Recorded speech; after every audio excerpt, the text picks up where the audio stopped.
Good morning and welcome to Fat Cow Farm. Now here we are in the chicken coop, and this is garden bed or veggie garden bed number 1. Now this is the one that we've set the sunflowers and pumpkins as a part of our cover crop. Now I'm sad to say though, we have no pumpkins. So those seeds that we've picked up from last year from our pumpkins, not one of them germinated.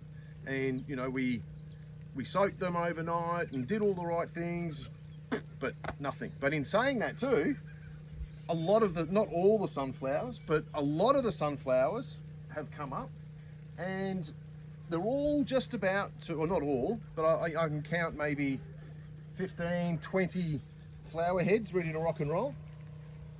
So, which is great. So this was just from one sunflower head that we kept from last year.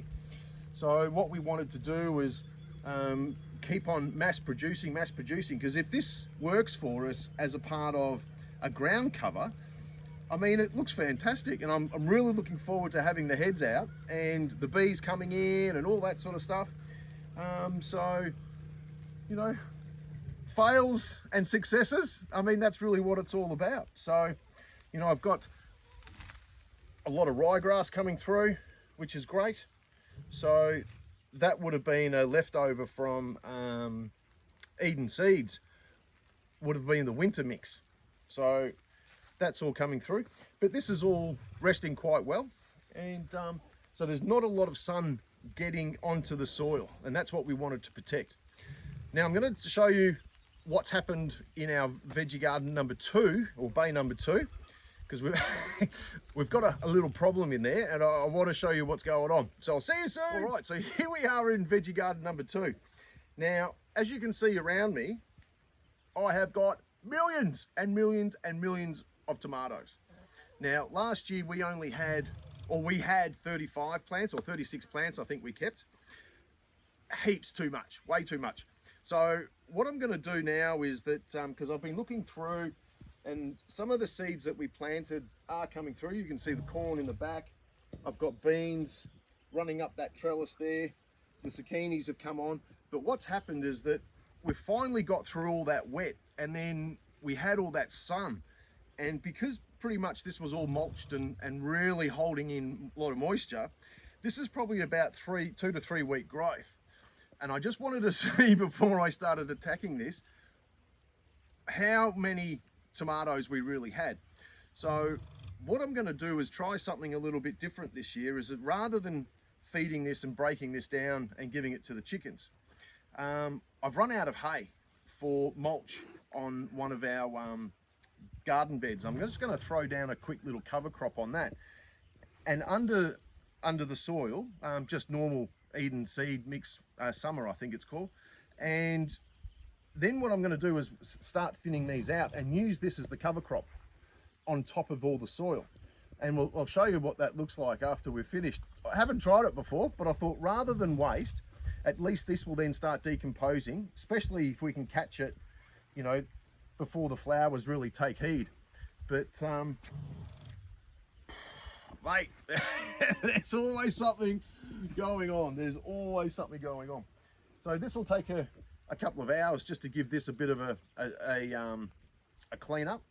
And then what we'll do is we'll string up the tomatoes vines that we want to keep. And I'm thinking that what we'll do is probably keep the tomatoes along this side here, and keep that one for peas and beans and everything else. There's a few in here that look quite strong that that I'll keep. But anyway, look, there's a sunflower that's come up. So that one must have fallen out of my pocket. But yeah, so there's always something going on. And again, even keeping this like this here, it's a good cover crop. You know, we're not getting that penetrating sun onto the soil. But I'll show you what we've done over the other side there. So that's ready for the a cover crop now. So we've taken out all our garlics and onions and everything else. So that's finally now finished. Super late in the season. But they were in there, geez, over the wet winter, and wet spring. what are we looking at? Oh, you know, it was almost 7 months. So anyway, I'll take you across. We've cleaned that one up, and the chickens have been in there, and we'll get that one squared away. So I'll see you soon. Right, so this is garden bed number 4. Now this is where we had our garlic and onions and everything else for that winter period. And like I said, you know, that took about 7 months really for it to kick off, or to harvest anyway. But in looking at what we've got here, we've never done anything except just let the chickens in this ground, and you can see it is just shocking. Absolutely dead. Absolutely dead. And I've just quickly raked this out, and not one worm, nothing. So this is ready now for, like I said before, a cover crop, and we'll chop that one down, and then we'll have, hopefully we get in a second crop, another summer, autumn sort of mix, and then smash it out again, third time for a winter. So this one's going to be quite heavily worked as a part of cover crop to get those legumes and everything back in and get that carbon back into this soil.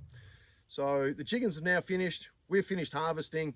We've just raked it out quickly, so we're ready to go. So the chickens have moved next door. You can see them still scratching around.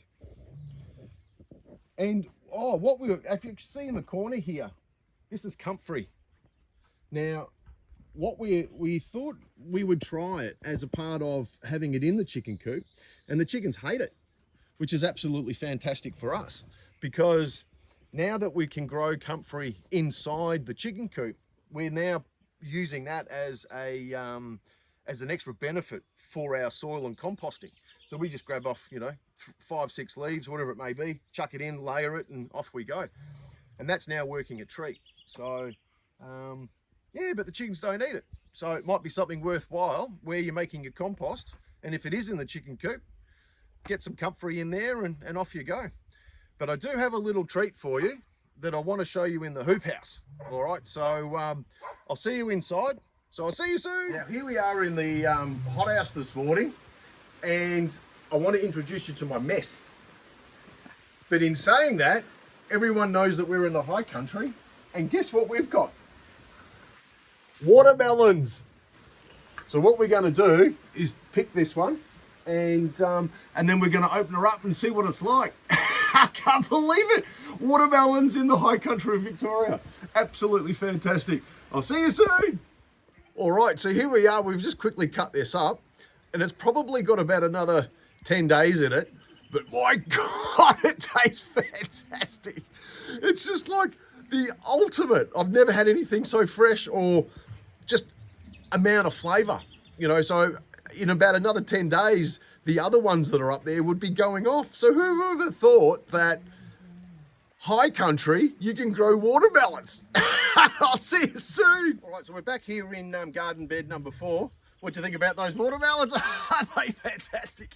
But anyway, back to the real side of things. So we just chucked in some seeds here. This is our green cover crop, green manure, whichever way you want to call it. I'll just give this a quick rake, and then I'm going to try the tomato mulching on top, just laying it all out so the birds can't pick up the seeds. We'll see what happens, mate. So we'll see you soon.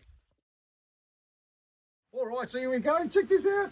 This is my new tomato cover spring summer seed mix. So what I'm hoping now is that, and look at this, and it's raining. I can't believe it. So we've got our seeds in, we've just raked it out, and just to sort of protect the seeds a little bit, and that's what I'm expecting. What happened next door is that we had some of the little birds come in through the mesh and a few other bits and pieces. So at least this way we've got a little bit of ground cover. We'll let that come through, and mate, you know, if it doesn't work, then we'll give it back to the chickens. So nice and easy. All right, so all about looking after your soils here in your veggie garden. Like and subscribe, and I'll see you soon.